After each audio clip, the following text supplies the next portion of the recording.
Você já olhou para a sua vida e perguntou: Deus, por quê? Por que tanta luta? Por que tanta dor? Se Deus é um Pai amoroso, por que Ele permite o fogo da aflição? A resposta está em uma das verdades mais poderosas da fé. Deus não está te punindo, Ele está te preparando. A tempestade não veio para te destruir, veio para te fortalecer. O apóstolo Tiago nos dá a chave no capítulo 1, versículos 2 a 4. Meus irmãos, tende por motivo de toda a alegria o passardes por várias provações, sabendo que a provação da vossa fé produz perseverança. Ora, a perseverança deve ter ação completa, para que sejais perfeitos e íntegros, em nada deficientes. O ouro não se purifica em um banho de espuma. Ele é provado no fogo. O fogo queima a escória, as impurezas e revela o brilho do metal precioso. Sua provação é a fornalha do ourives. Pense em José traído, vendido, esquecido na prisão. O fogo da injustiça ardeu por anos, mas estava forjando um governador que salvaria nações. Por isso, ele disse em Gênesis 50:20, vós intentastes o mal contra mim, porém Deus o transformou em bem. Pense em Davi, caçado por Saul. Foi no deserto, na caverna, que ele aprendeu a ser rei. O sofrimento o moldou. Pense no apóstolo Paulo. Ele pediu a Deus que removesse um espinho na carne. E a resposta de Deus em 2 Coríntios 12:9 foi: a minha graça te basta, porque o meu poder se aperfeiçoa na fraqueza. A luta não era um sinal da ausência de Deus, mas o palco para o seu poder. Sua luta não é o fim da sua história, é o começo da sua promoção. O deserto que você atravessa hoje está te preparando para a terra prometida. Deus não desperdiça dor, Ele a investe. Confie no ourives. O fogo não vai te consumir, vai te refinar. O seu problema parece um gigante, a sua tempestade parece forte demais para o seu pequeno barco. A pergunta mais importante não é o tamanho da sua luta, mas para onde você está olhando. Em Mateus, capítulo 14, vemos a história mais poderosa sobre o foco. Jesus vem andando sobre o mar. Pedro, em um impulso de fé, diz: Senhor, se és tu, manda-me ir ter contigo por sobre as águas. Jesus disse: vem, e Pedro andou sobre as águas. O milagre estava acontecendo, mas o texto diz que, reparando na força do vento, teve medo e, começando a submergir, clamou: Senhor, salva-me. O que mudou? Jesus não se moveu. A promessa não mudou. O que mudou foi o foco de Pedro. Ele tirou os olhos do mestre e os colocou na tempestade. No momento em que ele olhou para o tamanho do problema, ele começou a afundar. Esta não é uma lição isolada. É um princípio do reino. Em Números 13, 12 espias foram enviados à terra prometida. 10 deles voltaram dizendo: vimos ali gigantes e éramos aos nossos próprios olhos como gafanhotos. Eles focaram nos gigantes. Mas Josué e Calebe disseram: se o Senhor se agradar de nós, então nos porá nesta terra.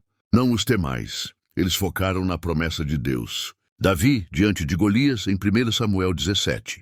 Todo o exército de Israel viu um gigante de quase 3 metros. Davi viu um filisteu incircunciso que desafiava os exércitos do Deus vivo. O foco de Davi não estava no tamanho do gigante, mas no tamanho do seu Deus. Para onde você está olhando?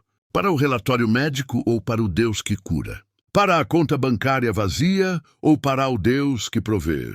A tempestade pode ser real, mas Deus é mais real ainda. O gigante pode ser grande, mas seu Deus é maior.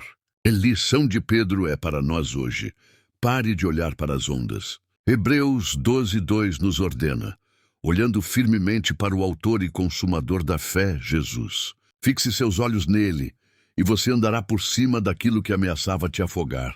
A tempestade da sua vida está furiosa. O vento das más notícias sopra sem parar. As ondas dos problemas ameaçam afundar o seu barco. E no meio de tudo isso, você olha para o céu e pergunta: mestre, não te importas que eu pereça? Parece que Jesus está dormindo. Esta é uma das cenas mais humanas e divinas de toda a Bíblia, registrada em Marcos, capítulo 4. Os discípulos, homens experientes do mar, estão em pânico total. A tempestade era real. O perigo era iminente e Jesus dormia. O desespero deles os leva a acordá-lo, não com um pedido, mas com uma acusação. Não te importas? Então, Jesus se levanta. Ele repreende o vento e o mar e tudo se acalma. Mas depois, ele se vira para os discípulos e faz a pergunta mais importante. Por que sois tão tímidos? Ainda não tendes fé? A lição não era sobre a capacidade de Jesus acalmar a tempestade. A lição era sobre a presença dele no barco. Eles tinham o Criador do universo com eles. E ainda assim, tiveram medo da criação. A sua fé não é testada na ausência de tempestades, mas na sua reação quando elas chegam.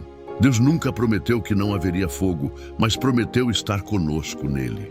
Em Daniel, capítulo 3, Sadraque, Mesaque e Abednego foram lançados na fornalha ardente. Deus não os impediu de entrar, mas entrou com eles. O rei Nabucodonosor disse: não lançamos nós 3 homens atados dentro do fogo? Eu, porém, vejo 4 homens soltos, que andam passeando dentro do fogo, sem sofrer nenhum dano. E o aspecto do quarto é semelhante ao Filho dos Deuses. Talvez Jesus pareça estar dormindo no seu barco. Talvez você sinta o calor da fornalha. Não se desespere. A presença dele é a sua garantia. Ele está com você. Como diz o Salmo 46:1, Deus é o nosso refúgio e fortaleza, socorro bem presente na angústia. Não se concentre na força da tempestade, mas na presença do Mestre no seu barco. Ele está no controle, mesmo quando está em silêncio. Pai, eu entro na tua presença como os discípulos no barco, em meio a uma tempestade que parece querer me afundar.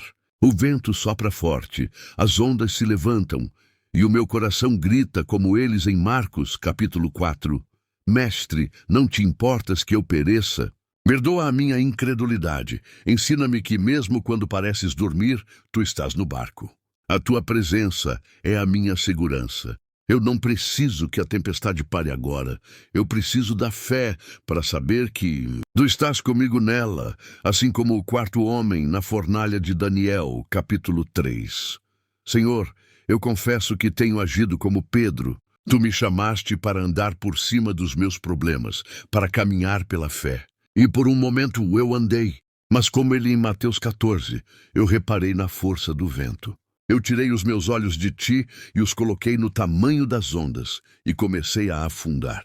Pai, hoje eu escolho desviar o meu olhar dos gigantes e das tempestades. Eu me recuso a ser como os 10 espias que só viram o problema.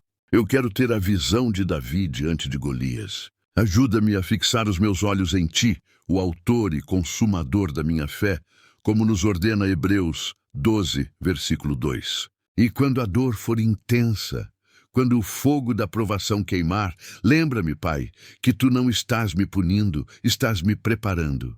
Que eu não sou uma vítima, sou ouro sendo purificado. Que eu possa ter por motivo de toda alegria o passar por várias provações, sabendo que a provação da minha fé produz a perseverança de que fala Tiago, no capítulo 1. Que a minha vida seja um testemunho como a de José, que pôde dizer em Gênesis 50:20, eles intentaram o mal contra mim, mas Deus o transformou em bem. Pai, eu coloco minha vida, minha dor e meu futuro em tuas mãos. Acalma a minha alma, firma os meus pés, purifica o meu coração. Eu confio em ti. Amém.